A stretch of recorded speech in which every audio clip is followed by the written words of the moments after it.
বন্ধুরা কেমন আছো বলো। আগের একটা ব্লগ ছেড়েছিলাম, আজকে আর একটা ব্লগ নিয়ে আসছি। দেখো আমরা বেরোচ্ছি এখন, আমি বেরিয়ে যাচ্ছি। আমার দিলীপ বন্ধু আছে, মুম্বাই থেকে এসছে। দিলীপের সঙ্গে যাবো বেরোতে মার্কেটে, মেয়ের জন্য খাবার আনতে বেরিয়ে গেছিলাম, ওকে নিয়ে এসেছিলাম।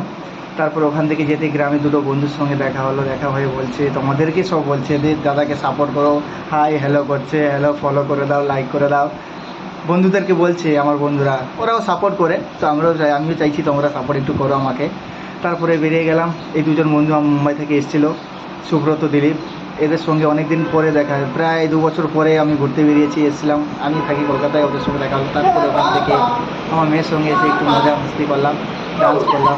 আমার মেয়ে কি বদমাস হয়েছে, ও আর কী বলবো দাদা। আরে মানে আমার মিষ্টি সোনা এত বদমাস, মানে কী বলবো, দেখলে বুঝতে পারবে, ভিডিও আসবে একটা একটা করে। তারপরে আমার বোনের সঙ্গে একটু মজা মস্তি করলাম। আমার বোনের সঙ্গে একটু মজা মস্তি করলে খুব ভালো লাগে, ওকে মতি মতি বলি, ও কি মজা।